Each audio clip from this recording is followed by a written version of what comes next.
Hello बच्चों, let us read the question. An arc of a circular loop of radius r is kept in the horizontal plane and a constant magnetic field B is applied in the vertical direction as shown in the figure. If the arc carries current I, then find the force on the arc. इस question के लिए जो की concept है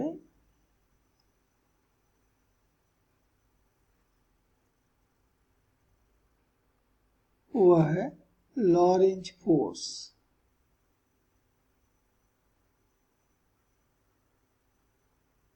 तो ये Lorentz force पर एक क्वेश्चन है। अब हमें मालूम है कि मैग्नेटिक फोर्स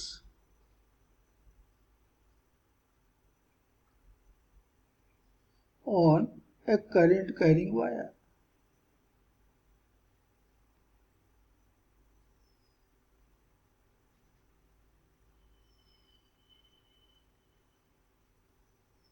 F ये बराबर होता है I the current into L length of the conductor cross magnetic field B, और इसलिए इस फोर्स का मैग्नीट्यूड हमको मिल जाएगा F is equal to ILB sine theta,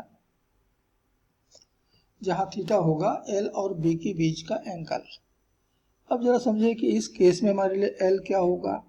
तो करंट जिस पॉइंट से एंटर कर रहा है, M से एंटर किया, और जिस पॉइंट से बाहर आ रहा है, N से बाहर आया, इन दोनों के बीच का जो डिस्टेंस है बस इसी को हम कहते हैं L। तो M से N तक का जो डिस्टेंस है यही हमारा L होगा, ये हमारा L होगा। तो हम देख रहे हैं कि हमारा लेंथ L ये तो हॉरिजॉन्टल है, और जो मैग्नेटिक फील्ड B है ये प्लेन के परपेंडिकुलर है। L प्लेन में है, पेपर के प्लेन में है, और B प्लेन के परपेंडिकुलर है, और इसलिए L और B के बीच का जो एंगल होगा थीटा वो 90 डिग्री होगा। तो थीटा बराबर 90 डिग्री है, और साइन 90 की वैल्यू 1 होती है, therefore F is equal to ILB। अब हमें इस L की वैल्यू मालूम करनी होगी।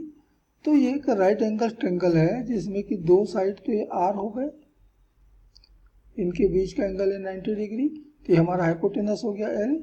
तो L का स्क्वायर बराबर होगा R का स्क्वायर प्लस R का स्क्वायर, मीन्स 2R का square, and therefore L is equal to √2R।